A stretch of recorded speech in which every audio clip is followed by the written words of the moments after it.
저는 히말라야의 나라 네팔에서 선교사로 영혼들을 섬기고 있는 김종훈입니다.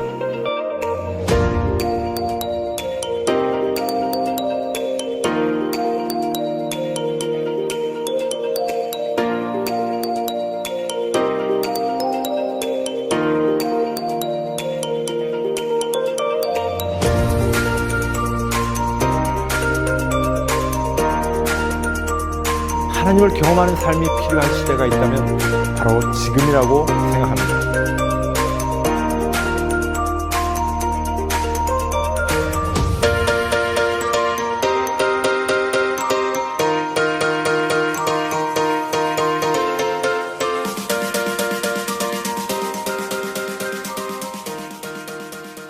Hello and happy Sabbath.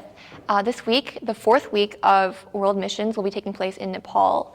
And we'll be taking a look at the work of Pastor Kim Jong-hun, who is a missionary in Nepal. And we'll be taking a look at how he is impacting the people there and doing God's work.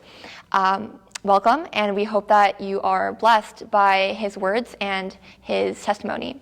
Thank you, and we will now start worship.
Heavenly Father, we thank you once again that you've given us this moment where we can worship together. And this Sabbath, we come together and worship you because we choose to be here. And Lord, it is our privilege and pleasure to be here, whether we are in the sanctuary or through the online streaming. Lord, thank you so much that Spirit is leading us, and may the Spirit continue to lead us all the way until the end of the service. Lord, this time we'd like to pray for missionaries and Pastor Kim, who is ministering and witnessing and doing your work in Nepal. May they be healthy. May they be equipped with the Spirit. May they also be equipped with your grace and love, that they'll be able to carry out the mission that you've already emboldened them and given them. Don't let them think that this is the burden, but it is a work. Not just a work, but it is a work that they want to do together because we are walking together with Christ. Lord, continue to bless them and be with them. And us who are also worshiping with them, bless us that we may be not just as a sinner, but as a saint, and look at you one day. Continue to bless us and bless these people and bless this worship. In Jesus' name we pray. Amen. Hey church, so for this following quarter, what we're going to be doing is we're going to be putting the spotlight on Pastor Kim Jong-hoon. Now that is all the way in the fun country of Nepal. Now, Nepal does not necessarily have an SDA academy, and we want to be the first people to go and set up an academy with Samyuk University. Now, what we can do as a church is go and support God's mission. Now, we want to thank you in advance, and God bless for your continued support.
Dear Heavenly Father, Lord God, we are so grateful for the mission in Nepal.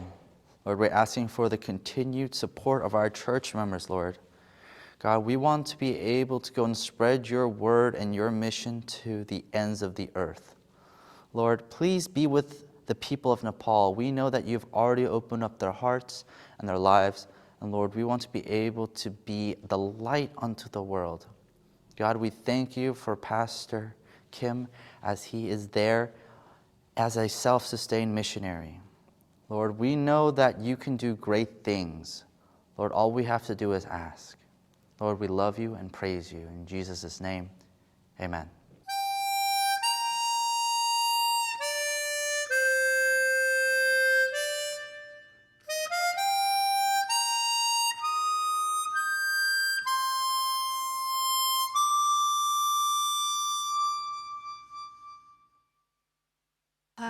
화려하지 않아도 정결하게 사는 삶 가진 것이 적어도 감사하며 사는 삶 내게 주신 작은 힘 나눠주며 사는 삶 이것이 나의 삶의 행복이라오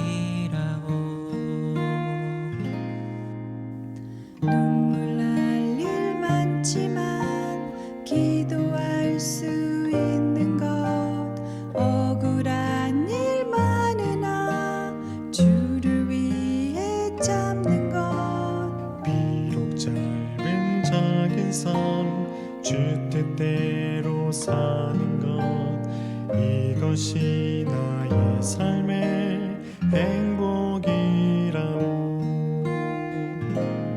이것이 행복이라오 세상은 알 수 없는 하나님 선물 이것이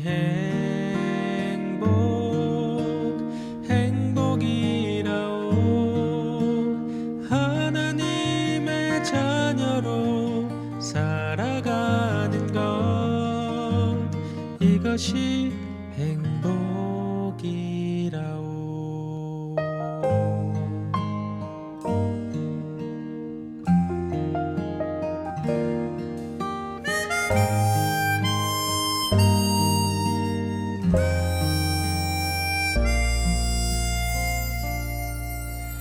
눈물 날 일 많지만 기도할 수 있는 것 억울한 일 많으나 주를 위해 참는 것 비록 짧은 작은 삶 주 뜻대로 사는 것 이것이 나의 삶의 행복이라오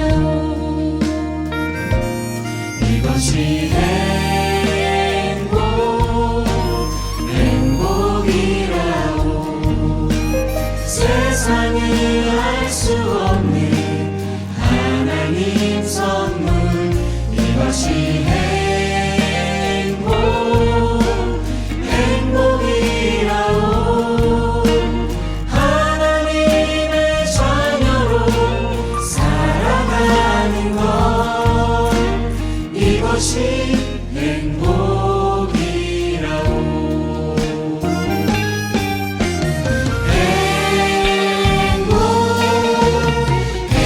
행복이라오 세상은 알 수 없는 하나님 선물 이것이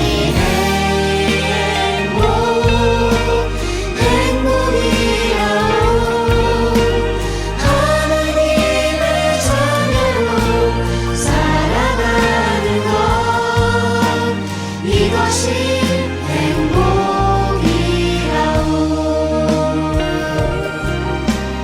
이것이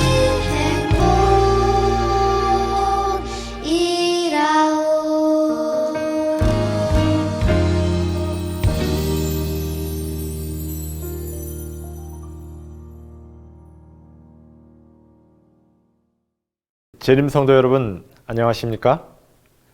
하나님께서 주신 행복한 안식일입니다. 이 시간 함께 예배하는 모든 성도님들에게 우리 하늘의 특별한 축복이 함께 하시기를 기원합니다. 먼저 성경 말씀 역대하 16장 9절을 읽겠습니다. 여호와의 눈은 온 땅을 두루 감찰하사 전심으로 자기에게 향하는 자를 위하여 능력을 베푸시나니. 오늘은 이제 세 번째 시간 여러분들과 함께 우리 하나님은 다 계획이 있으시다 라는 주제로 말씀을 나누도록 하겠습니다. 시대의 소망 330쪽에 있는 말씀입니다. 우리 하늘아버지께서는 우리를 위하여 우리가 알지 못하는 수천 가지의 길들을 준비하셨다. 아멘. 여러분, 이 사실을 믿으시나요? 우리가 이 땅에서 맞이하는 여러 어려움들이 있는데요. 하나님은 그 문제를 해결할 우리가 알지 못하는 해결책을 수천 가지나 갖고 계시다는 이야기입니다. 우리가 그 사실을 믿음으로 받아들이면 이 말씀이 우리의 것이 되지만 믿지 않으면 우리와 아무 상관없는 말이 되겠죠. 제가 2019년 4월 마지막 주에 그 당시 건축 중이던 저희 선교훈련센터의 마지막 마무리 작업을 위한 자금을 가지고 네팔에 도착을 하였습니다. 한국에서 달러로 가져온 돈을 수도 카트만두에서 네팔 돈으로 환전을 하고서는 저희 선교지를 이동하기 위해서 이제 국내선 비행기를 타기 위해 공항으로 갔습니다. 정말 하루라도 빨리 공사를 끝내고 싶은 마음에 아주 기분 좋게 출발을 했습니다. 공항에 들어가기 위해 공항 검색대를 지나는데 검색대를 지키던 군인이 저를 갑자기 불러 세웠습니다. 그러더니 갑자기 제 가방을 내려놓고 그 안에 있는 모든 것을 꺼내라고 하는 것이었습니다. 그 군인은 제가 너무 많은 현금을 가지고 있기 때문에 와서 조사를 받아야 한다고 저에게 말을 했습니다. 그러면서 저를 공항 경찰에게 넘겨서 이제 조사를 받도록 했습니다. 그 공항 경찰들은 뭐 간단한 조사니까 걱정하지 말라고 저를 안심을 시켰습니다. 그런데 조금 시간이 지나면서 어째 상황이 점점 더 안 좋게 변해가는 듯 했습니다. 그래서 원래 타려고 계획했던 비행기는 타지 못하고 결국 저는 그날 밤을 경찰서의 구치소에서 보내게 되었습니다. 구치소는 정말 조그만 2평 정도 되는 공간에 13명의 사람들이 함께 잠을 자는데 정말 너무나 더럽고 환경이 좋지 않고 냄새가 나서 잠을 이룰 수가 없었습니다. 뿐만 아니라 제가 처한 어떤 그런 상황이 너무 걱정이 되었죠. 거의 뜬 눈으로 기도하면서 밤을 보냈습니다. 그 다음 날은 네팔 중앙경찰청의 조사실로 옮겨서 이제 조사를 받게 되었습니다. 모든 것이 적법하게 이루어진 것이 증명이 되었는데도 계속 뭔가를 캐내려고 2명의 수사관이 저에게 계속 많은 것들을 질문하며 조사를 했습니다. 그 사람들이 조사를 통해서 뭔가 다른 것을 알아내고자 하는 것 같았습니다. 나중에 알게 된 사실은 이 조사관들은 제가 한국 사람이기 때문에 선교사일 가능성이 많다고 생각을 해서 선교사라는 사실을 알아내려고 강도 높게 조사를 했다고 합니다. 왜냐하면 네팔에 거주하는 한국 교민이 800명 정도 되는데요. 그 중에 600명 정도가 선교사와 그 가족들이라고 합니다. 그러니 그 경찰들은 저도 분명히 선교사일 것이라는 생각을 하고 이 조사를 한 것이었죠. 네팔은 외국인이 선교를 하다가 적발되면 벌금을 내거나 징역형을 살고 영구 추방을 당하게 되어 있습니다. 그런 상황에서 저를 돕기 위해서 이제 저의 동역자인 네팔인 청년 목사님이 왔습니다. 그래서 제가 여러 개의 전화번호를 알려주면서 도움을 받을 만한 곳에 모두 다 연락을 해보라고 부탁을 했습니다. 1시간 정도 뒤에 목사님이 돌아왔는데요. 아주 실망한 표정으로 아무도 도와줄 수 없다는 답변을 가지고 돌아왔습니다. 평소에는 그렇게 가깝게 대하며 모든 것을 도와주고 그래서 저에게 특별히 어려운 일을 당하면 나에게 꼭 연락을 하세요. 내가 아는 사람도 많고 그러니까 도와드리겠습니다. 그렇게 얘기했던 여러 한국 사람들, 네팔 사람들이 모두 다 도움을 줄 수 없다고 그렇게 얘기했습니다. 그 순간 저는 다시 한번 정신이 번쩍 들었습니다. 그동안 내가 네팔에서 5년 넘게 봉사하면서 언제 내가 사람의 도움을 구하고 그 도움을 받으면서 지냈던가? 내가 모든 것들을 하나님께만 맡기기로 하지 않았던가? 다시 한번 하나님 앞에 무릎 꿇고 저의 연약한 믿음을 회개하며 하나님만 의지하기로 마음을 굳게 먹었습니다. 저희 청년 목사님에게 말하기를 저희 모든 동역자들에게 연락해서 기도를 부탁하라고 했습니다. 이 문제는 하나님께서만이 해결해 주실 수 있는 문제이니까 더 이상 누군가 사람에게 부탁하려고 하지 말고 하나님께만 기도하자고 그렇게 얘기를 했습니다. 사람을 의지하지 않고 하나님만 의지하기로 결심하고 기도하자. 정말 하나님께서 움직이기 시작하셨습니다. 첫째 날 경찰청에서 조사를 마치고 다시 호송차를 타고 새로운 구치소로 이동을 하게 되었습니다. 저희 호송은 젊은 여자 경찰이 2명의 부하 경찰과 함께 담당했습니다. 그런데 호송차에 오르기 직전 그 담당 여자 경찰이 2명의 부하 경찰에게 말하기를 앞으로 이 사람을 호송할 때는 손목에 수갑을 채우지 말라고 얘기를 하는 것이었습니다. 부하 경찰들이 깜짝 놀라서 왜 그러느냐고 물으니 이 사람은 수갑을 안 채워도 도망갈 사람이 아니니까 채우지 말고 만약 이 사람이 도망가면 내가 책임지겠다고 그렇게 말을 하는 것이었습니다. 사실 그 전날에 제가 경찰에 체포되어 구치소로 이동할 때 처음으로 경찰들이 제게 수갑을 이렇게 채웠습니다. 근데 그 수갑을 차는 것이 제 마음을 참 많이 힘들게 했어요. 제가 하나님께 속으로 조용히 기도하기를 하나님, 제가 이 선교지에 와서 뭘 잘못했길래 이렇게 수갑까지 차게 되다니요.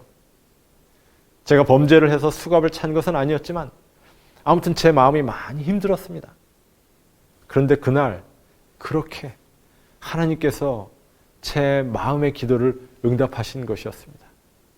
그 여자 경찰은 저에게 매우 호의적이었고 어떻게 해서든지 저를 도와주려고 했습니다. 그래서 제가 그 이유를 물었어요. 왜 이렇게 나한테 친절하게 대하냐? 그랬더니 이런 이야기를 들려주었습니다. 제가 체포되고 나서 2번째 날 이제 중앙경찰청으로 이송되어서 저희 청년 목사님과 함께 경찰서 건물 안으로 들어와서 2층으로 계단을 올라오고 있었는데 그 모습을 이 경찰이 자기 사무실에서 봤다는 것입니다. 저와 청년 목사님 2사람의 뒤쪽에 그런데 어떤 환한 빛이 저희를 두르고 있는 모습을 보았다고 합니다. 그래서 그때 그녀에게 들은 생각이 이 사람들은 뭔가 좀 특별한 사람들인 것 같다. 내가 이 사람들을 도와줘야겠다는 생각이 들었다는 것이었습니다. 그래서 저희 청년 목사에게 제가 어떤 사람인지를 물어봐서 저에 대해 알게 되었다고 합니다. 아마 저희 청년 목사님이 제가 네팔 사람들을 위해서 좋은 일을 많이 한다고 그런 얘기를 한 것 같습니다. 그래서 이렇게 좋은 일을 하는 사람은 내가 도와야 되겠다라는 확신이 그 여자 경찰에게 들었던 것입니다. 그 경찰의 도움으로 저는 구치소에서의 생활도 조금 덜 불편하게 지낼 수 있었고요.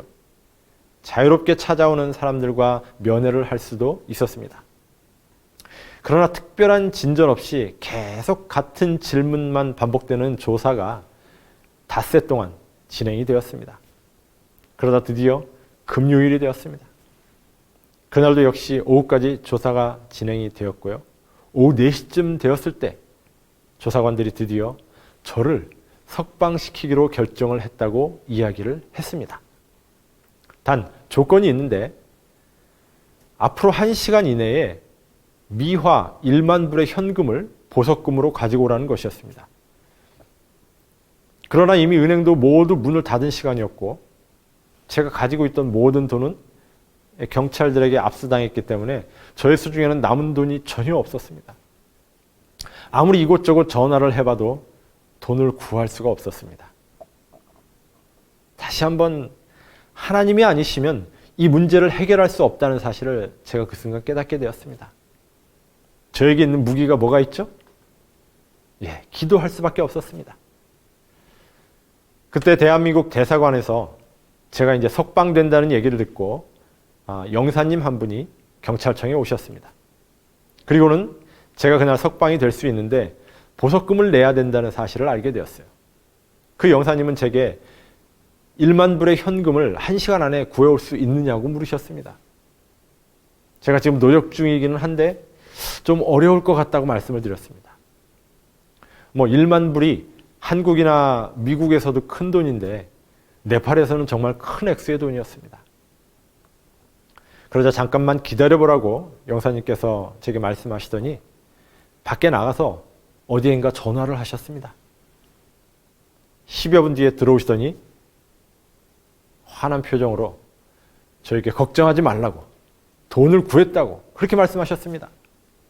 저는 정말 깜짝 놀라서 아니 그 큰 돈을 이 시간에 어디에서 구하셨냐고 물었습니다. 그랬더니 네팔에 진출해 있는 한국 대기업, 이름만 대면 알만한 큰 기업입니다. 그 네팔 지사장님께서 그 지사장님께 전화를 걸어서 도움을 요청했더니 바로 도와주시겠다고 하여서 돈을 구하셨다고 얘기하셨습니다. 잠시 뒤에 그 지사장님의 기사가 돈이 들은 돈가방을 가지고 경찰청에 왔습니다. 그래서 1시간 안에 1만 달러의 현금을 보석금으로 지불하고 석방될 수 있었습니다. 정말 하나님의 은혜가 아니면 설명이 될 수 없는 상황의 연속이었습니다. 그 대기업 지사장님이 얼굴 한 번 본 적 없는 저를 위해서 흔쾌히 1만 불을 빌려주신 것이었습니다. 그러나 아직 모든 문제가 해결된 것은 아니었습니다. 그날 석방될 때에 저희 담당 경찰이 말하기를 아직 휴대폰 조사를 안 했으니 휴대폰은 여권과 함께 일주일 뒤에 찾으러 오라고 하였습니다. 그런데 문제는 제 휴대폰 안에는 제가 설교하고 또 침례식도 하고 성만찬 예식을 하고 또 교회를 짓고 헌당식을 하는 사진 등 저희 신앙활동, 선교활동에 관련된 사진이 1000장이 넘게 저장되어 있었습니다. 만약 그 경찰이 제 휴대폰의 사진만 봐도 더 이상의 확실한 증거가 필요 없을 정도로 많은 선교사의 증거가 그곳에 있었습니다. 그때 저는 개인적으로 기도하면서 다시 한번 기도의 동역자들에게 기도를 요청하였습니다. 하나님께서 특별히 일하셔서 제 휴대폰을 조사하는 경찰의 눈을 가리워 주셔서 제 사진을 볼 수 없도록 해달라고 그렇게 기도하도록 제가 요청했습니다. 그 방법이 아니고서는 제가 완전히 무죄 판결을 받을 방법이 없었습니다. 그래서 네팔에 있는 동역자들 뿐만 아니라 한국과 다른 여러 나라에 있는 기도의 후원자들에게 기도해 주시기를 제가 요청을 하였습니다. 그렇게 일주일간 간절히 기도하고 이제 여권과 휴대폰을 받기 위해서 그 경찰청에 갔습니다. 담당 수사관이 저를 이제 조사실로 불렀습니다. 정말 기도하면서 떨리는 마음으로 조사실에 들어갔습니다. 그 수사관은 잠시 이런저런 얘기를 하더니 드디어 캐비넷에서 제 휴대폰과 여권을 꺼내 가지고 왔습니다. 정말 긴장되는 순간이었습니다. 그 수사관이 제 여권과 휴대폰을 책상 위에 거의 집어 던지듯이 이렇게 떨어뜨리면서 저에게 이렇게 말했습니다. 휴대폰의 모든 문자가 한글로 되어 있어서 아무것도 조사를 안 했다고 말하는 것이었습니다. 저는 그 말을 듣고 제 귀를 의심할 수밖에 없었습니다. 아니 어떻게 이런 일이 일어날 수 있을까? 저장된 사진을 보는데 무슨 언어나 문자가 필요합니까? 정말 하나님께서 수사관들의 눈을 가리셔서 그 저장된 사진을 단 한 장도 보지 못하게 하셨던 것이었습니다. 정말 하나님의 인도하심은 놀라웠습니다. 저는 저희 휴대폰을 찾아가지고 나오면서 정말 놀라움과 감사의 눈물을 흘리지 않을 수 없었습니다. 그런데 시간이 좀 약간 지나면서 한편으로는 제 마음 가운데 조금 서운한 마음도 들었습니다. 제 아내와 부모님과 가족들이 저 때문에 얼마나 많은 걱정을 했을까. 하나님, 이 어려운 나라에서 선교하는 것도 힘든데 왜 이런 고통스러운 일까지 제가 경험해야 하나요? 제가 기도하면서 그런 약간의 투정을 부리기도 했습니다. 그러나 얼마 지나지 않아서 제가 그 이유를 알게 되었습니다. 하나님께서는 적어도 두 가지 이유를 가지고 계셨던 것 같습니다. 첫 번째 하나는 저를 더 겸손하게 전적으로 하나님만을 의지하는 법을 가르치시기 위해서 그러셨다고 생각이 들었습니다. 왜냐하면 제가 봐도 저는 하나님을 전적으로 의지하는 믿음을 보이려면 아직도 멀었다는 생각이 들기 때문입니다. 또 다른 하나는 저를 도왔던 그 여자 경찰을 구원하시기 위한 하나님의 뜻이 있었던 것 같습니다. 그 여자 경찰은 그 사건 뒤로도 계속 저희와 좋은 관계를 유지하며 저희 청년 목사님과 이제 누나 동생 하면서 지금 성경을 계속 공부하며 교제를 나누고 있습니다. 하나님은 우리 각자 개인을 향하여 분명한 계획을 갖고 계십니다. 세상의 끝이 가까웠다고 하는 이 시대에 하나님께서는 우리를 향하여 어떤 계획을 갖고 계실까요? 다시 말해서 우리가 오늘 이 시대에 제7일 안식일 예수 재림 교인으로 존재하는 이유가 무엇일까요? 하나님은 우리에게 어떤 계획을 갖고 계시는 것일까요? 저는 이 시간에 엘리야를 떠올려 보게 됩니다. 하나님께서는 언제나 역사의 고비 때마다 하나님의 뜻을 성취시킬 하나님의 백성을 갖고 계셨습니다. 우리는 그런 사람을 남은 자손이라고 부르죠. 성경의 역사를 자세히 들여다보면 하나님께서 사람을 찾으시는 역사였던 것을 보게 됩니다. 절망도 희망도 사람 안에 있고 문제도 그 문제에 대한 답도 사람 안에 있습니다. 그래서 하나님께서는 내가 어디 있느냐고 우리에게 물으시면서 또 너희가 어떠한 사람이 되어야 마땅하뇨? 라고 물으십니다. 저는 그 물음에 엘리야 같은 사람이라고 그렇게 대답하고 싶습니다. 엘리야, 그는 기도하는 사람이었습니다. 성경 야고보서 5장 17절에서 이렇게 말씀하십니다. 엘리야는 우리와 성정이 같은 사람이로되 저가 비 오지 않기를 간절히 기도한즉 3년 6개월 동안 땅에 비가 오지 않았다고 기록하고 있습니다. 근데 그가 왜 비 오지 않기를 기도했을까요?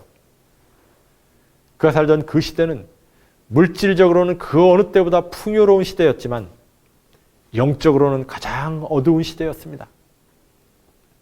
어쩌면 오늘날의 세상과 너무나 비슷한 상태였던 것 같습니다. 왕부터 시작해서 이스라엘의 거의 대부분의 백성들이 우상 숭배에 빠져 있는 모습을 보면서 엘리야는 가만히 있을 수가 없었습니다.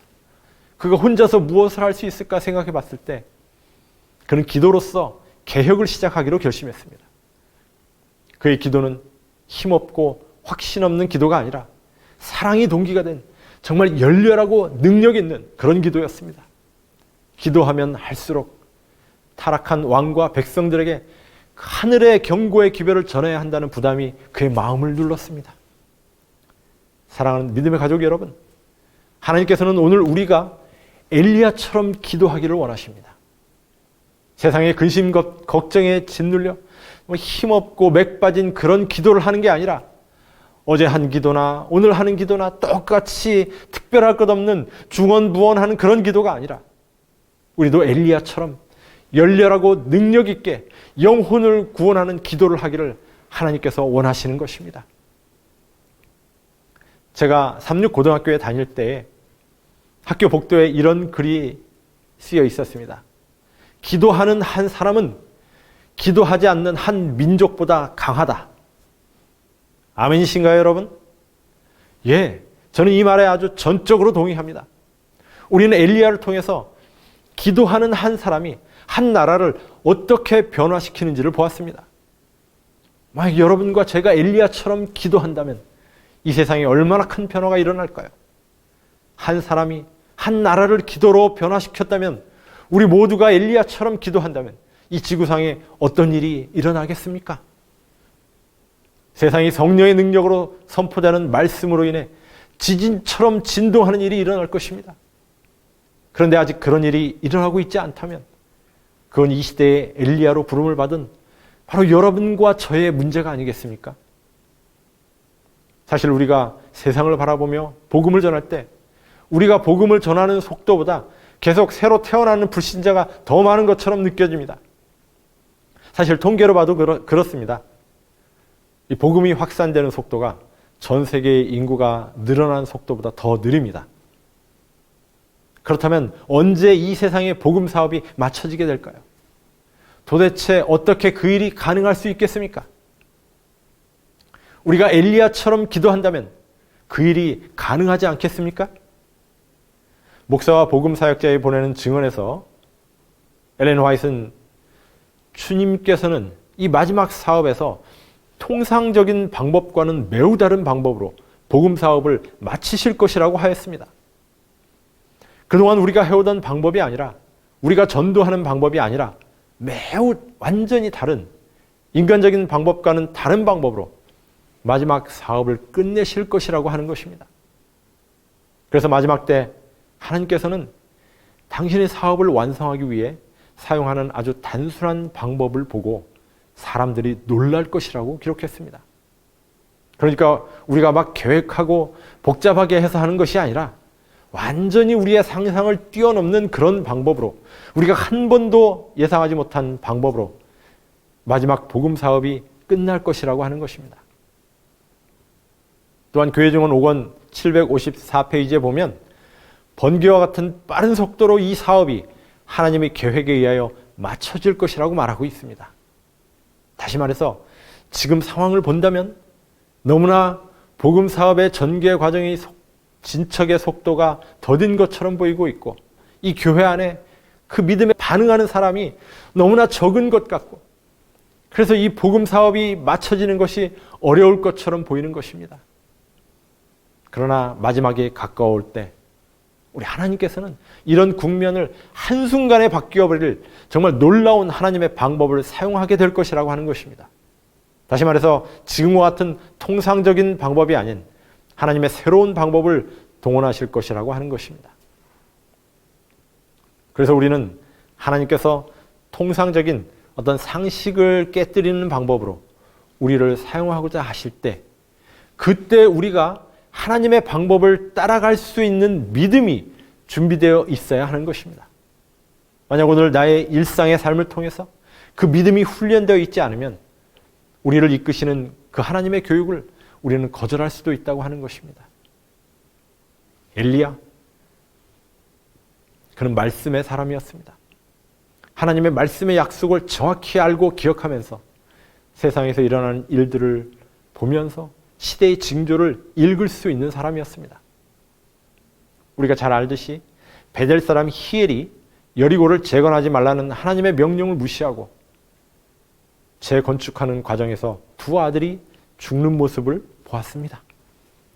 이스라엘의 다른 모든 사람들도 똑같이 그 사건에 관하여 듣고 보았지만 아무도 그 사건을 통해 하나님의 경고를 기억하는 사람이 없었습니다. 그러나 엘리야는 그 사건을 통해 하나님의 말씀의 약속이 아직도 유효하며 하나님의 말씀의 능력은 절대로 변하지 않는다는 사실을 다시 한번 분명하게 확신했습니다. 그래서 하나님의 말씀의 능력을 의지해서 아합 왕 앞에 서서 왕과 백성들의 죄를 정확히 지적하고 그 죄에 대한 하나님의 심판의 기별을 아주 담대하게 증거할 수 있었습니다.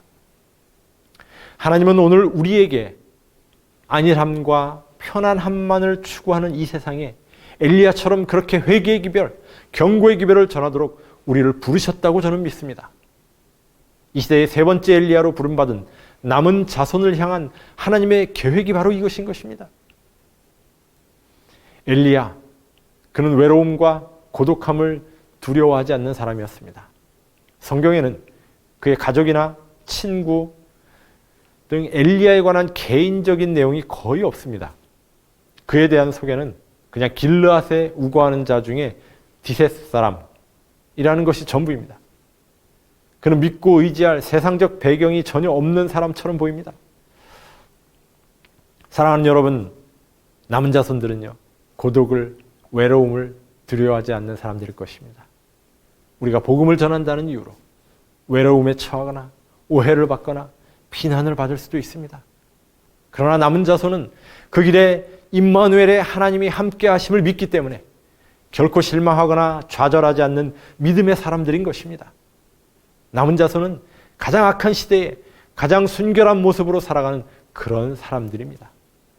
그들의 삶을 통하여서 하나님의 계획을 성취시켜 나가는 그런 사람들인 것입니다.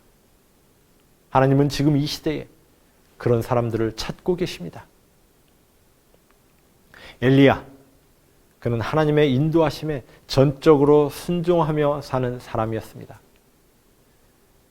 요한계시록 14장 4절의 말씀입니다. 이 사람들은 여자로 더불어 더럽히지 아니하고 정절이 있는 자라. 어린 양이 어디로 인도하든지 따라가는 자며 사람 가운데서 구속을 받아 처음 익은 열매로 하나님과 어린 양에게 속한 자들이니. 구원 얻을 하나님의 백성들의 특징이 기록되어 있습니다. 하나님께서 어디로 인도하시든지 따라가는 자라고 말합니다. 엘리야를 한번 생각해 볼까요? 아합 왕 앞에서 아주 멋지게 하나님의 심판을 선고하고 그리고 나온 엘리야에게 하나님께서는 그리 시냇가에 가서 숨으라고 말씀하십니다. 이 일을 제기하지 않고 엘리야는 순종합니다. 그리 시냇가가 마르자 사르밧에 있는 과부에게로 가라고 말씀하십니다. 예? 하나님 왜 하필이면 과부입니까? 저도 혼자인데요. 지역사회에 이목도 있는데 라고 반문할 수 있었습니다. 하지만 엘리야는 그 명령에도 아무런 불평을 하지 않고 순종합니다. 가서 아합 왕을 만나라. 엘리야는 죽을 수도 있는 명령처럼 보였지만 그 말씀에 순종합니다. 성경에 보면 엘리야는 하나님의 명령에 계속해서 아주 단순하게 순종하는 일을 반복하는 것을 보게 됩니다. 열왕기하 2장에 보면 엘리야는 하나님께서 나를 베델로 보내신다. 하나님께서 나를 여리고로 보내신다. 하나님께서 나를 요단으로 보내신다. 계속 그렇게 나와 있습니다. 자, 그렇게 계속해서 순종한 결과 마지막에는 하나님께서 그를 어떤 곳으로 인도하셨습니까? 하나님께서 그를 하늘로 옮기셨다고 성경은 기록하고 있습니다. 하나님의 말씀에 대한 단순한 순종의 결과는 영원한 생명이라고 하는 것입니다. 남은 무리는 하나님의 인도하심에 단순히 순종하는 그런 사람들입니다. 목사에게 보내는 증언 352쪽에 보면 이런 말씀이 있습니다. 실천에 옮기지 않은 진리는 그 능력을 상실한다. 때로는 이해가 잘 안 갈지라도 그 명령에 순종하는 것이 나에게 많은 희생을 요구할지라도 하나님을 전적으로 신뢰하기 때문에 단순히 순종하는 것입니다. 우리는 특별한 백성으로서 하나님께서 우리를 위해 귀한 선물로 주신 예언의 신을 보면 이 시대에 하나님의 남은 무리들이 어떻게 살아야 하며 또 어떤 라이프 스타일을 가지고 살아야 할지를 너무나 자세하게 기록해 주셨습니다. 먹는 것, 입는 것, 자녀 교육, 가정생활, 살아야 할 장소까지요. 또 복음 전도는 어떻게 해야 될지, 건강을 잃었을 때 어떻게 회복될 수 있는지 등등 너무나 자세히 알려주셨습니다. 그 말씀을 그대로 순종한다면 우리는 정말 특별한 축복을 경험하게 될 것입니다. 우리의 신앙생활에 부흥을 체험하게 될 것입니다. 왜냐하면 하나님의 말씀은 지금도 살아있고 능력 있는 말씀이기 때문에 그렇습니다. 그리고 제가 그 경험을 네팔에서 너무나 많이 했고 지금도 하고 있기 때문에 이렇게 확신 있게 말씀드릴 수 있는 것입니다. 성경 역대하 16장 9절의 말씀을 다시 한번 읽겠습니다. 여호와의 눈은 온 땅을 두루 감찰하사 전심으로 자기에게 향하는 자를 위하여 능력을 베푸시나니. 하나님께서는 지금 이 시대에 세 번째 엘리야를 찾고 계십니다. 전심으로 하나님을 찾는 사람, 보이지 않는 것을 보이는 것처럼 믿음으로 하나님을 의지하고 나아갈 수 있는 사람을 지금 찾고 계십니다. 여러분과 제가 모두 남은 자손으로서의 역할을 잘 감당하셔서 하나님의 뜻과 계획이 우리를 통하여 이루어지게 되시기를 간절히 기원하며 오늘 말씀을 마치도록 하겠습니다. 감사합니다. 다 같이 기도하시겠습니다. 사랑의 하나님 아버지, 오늘 이 시대에 저희를 주님의 세 번째 엘리야로 불러주시고 저에게 사명을 주시고 또 그 사명을 감당할 능력도 주시겠다는 약속을 허락하신 하나님 참으로 감사합니다. 아버지, 저희에게 더 큰 믿음을 허락하셔서 저희가 그 일을 잘 감당할 수 있게 하시고 우리가 주님의 이 마지막 복음 사업에 참여하는 특권을 정말 잘 활용하여서 저희를 통하여서 마지막 복음이 증거되는 그런 축복의 통로가 되게 하시고 그 일을 잘 감당할 수 있도록 하나님 축복하여 주시옵소서. 그래서 우리가 우리 자신이 준비될 뿐만 아니라 우리 주변에 하나님을 모르고 죽어가는 많은 영혼들을 주님 앞으로 인도할 수 있는 주의 귀한 종들이 되게 저희를 인도하여 주시옵소서. 그리스도이신 예수님의 이름으로 간절히 기도드립니다. 아멘. Hello, brother and sister. Ellen G. White mentioned, all disciples of Christ are born in the kingdom of God. Apostle Paul, he was missionary in Asia and Europe. Daniel and Joseph are missionaries in the Babylon and Egypt. How about Jesus? He was a missionary for the whole around the world. So missionary life is not just optional, but compulsory subject in the Christian life. Do we have to go to mission field like Pakistan or Indonesia? No. Those who don't know about Jesus, they are our mission field. Those who have heart of Christ, they are the missionaries.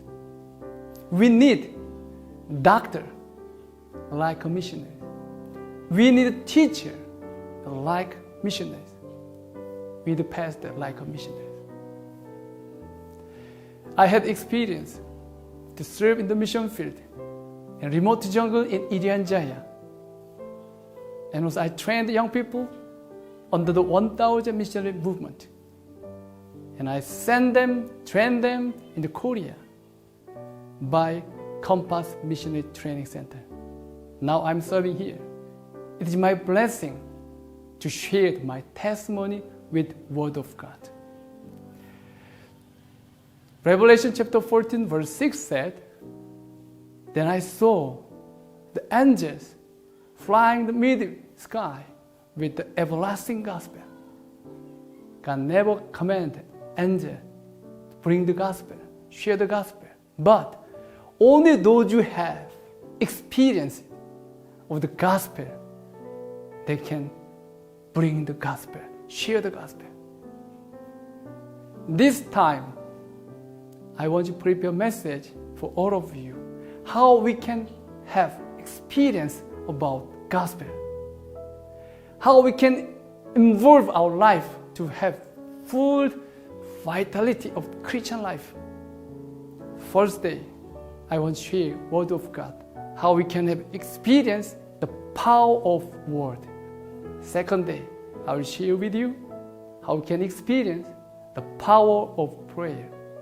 Third day, I will share how we can experience the power of gospel. I'll pray for you so that we can fully commit ourselves through this mission week. I'm expecting you meet again through this meeting in the online so we can touch our heart by Holy Spirit to be a missionary in our place for all people so that we can hasten second coming of the Lord. God bless you. See you soon. We have this hope that burns within our hearts. Oh, in the coming of the Lord. We have this faith that Christ alone imparts.